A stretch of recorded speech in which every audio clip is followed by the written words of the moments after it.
दिसंबर का महीना था। काली अंधेरी की रात थी। धीरे धीरे से हवा की ठंडी लहरें आ रही थी। आकाश में बिजली चमक रही थी। संजय चाचा अपने घर से दूर अपने खेत में खाट में सोए हुए थे। उनका खेत गांव के तालाब के पास था। बारिश के कारण पूरा तालाब भर गया था और खेत में घास भी ज़्यादा हो गई थी। उसके कारण अंधेरे में यह सब ज़्यादा डरावना लग रहा था। उस तालाब के किनारे अमरूद के 2-3 बड़े बड़े पेड़ थे। अमरूद के पेड़ की डालियाँ की आवाज़ काफ़ी डरावना लगता था। अचानक खेत में बांधी हुई काऊ ने चिल्लाया शुरू कर दिया। संजय चाचा को पता ही नहीं चल रहा था कि आखिर यह काऊ ऐसा क्यों कर रही है। उन्हें लगा कि शायद ठंडे के कारण यह काऊ ऐसा कर रही होगी।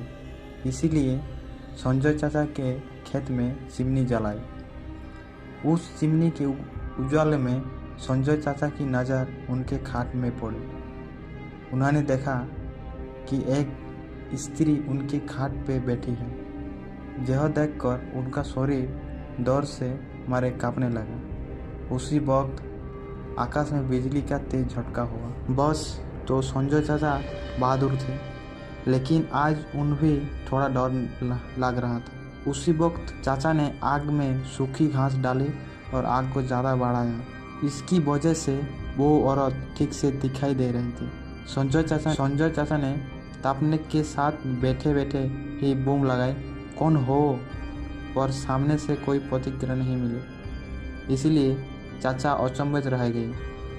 उनकी समझ में कुछ नहीं आया। काका खड़े हो गए। इसलिए संजय चाचा ने सोचा कि आप डरने के कुछ नहीं होगा, मुझे हिम्मत से काम लेना पड़ेगा, क्योंकि जो डर गया वो समझो मर गया। चाचा ने एक बड़ी लकड़ी हाथ में ले ली और बोले, कौन हो तुम? तुम्हें क्या लगता है कि मैं तुमसे डर गया हूँ? लेकिन सच तो वही था कि चाचा अंदर से पूरी तरह से डर के मेरे कांपने लगे थे। चाचा का यह गुस्सा वाला रूप देखकर स्त्री खड़ी हो गई और जोर से बोली, क्या तुम मुझसे नहीं डरते? चाचा ने हिम्मत की और बोली, यहाँ से चले जाओ, वरना यह लाठी से मार मार के तेरा सिर फोड़ दूंगा। इतना ही बोलता संजय चाचा ने लाठी उठाई और उसी वक्त उस औरत ने आवाज़ उठाई, अब तू मुझे मेरे ही घर से बाहर निकलेगा, जहाँ पर तो मेरा बचपन गुजारा है, जहाँ मेरा ही घर है, मैं यहाँ सालों से रह रही। यह सुनकर चाचा का डर और गुस्सा दोनों ही शांत हो गए। उन्हें लग रहा था कि मेरे सामने जो औरत खड़ी है उसे मैं जानता हूँ। उसकी आवाज़ भी जानी पहचानी लग रही थी। चाचा सोचने लगी कि आखिर यह औरत है कौन? अगर मैं इस औरत को जानता हूँ तो आखिर यह इतनी भयानक और विकराल रूप में क्या है? अरे यह तो सूती है, मेरी बड़ी बहन। बचपन में मैं और सूती साथ में ही खेत में चार काटने के काम करते थे। अब संजय चाचा को पूरी बात समझ में आ गई। यह सूती के बचपन की बात है। जब सूती 12 साल की थी तब इसी खेत में गांव के कुछ बच्चे के साथ खेल रही थी।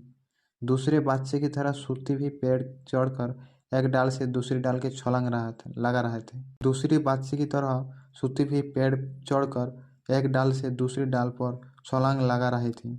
बैठी थी, यह डाल टूट गई और सूती मुंह के बल नीचे गिर गई। यह देखकर सारे बच्चे डर के मारे चिल्लाने लगा। बच्चों को चिल्लाने की आवाज़ सुनकर बड़े लोग वहां पहुंचे और सूती को उठकर अस्पताल ले गई, लेकिन अब तक काफ़ी देर हो चुकी थी।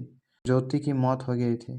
संजय चाचा को यह सारी बात याद आ गई और वह सीधे सूती के पास जाकर रोने लगे। जब यह बात गांव वालों को पता चली तो सारे गांव वाले चौंक उठे थे। वास्तव में यह सूती ही थी।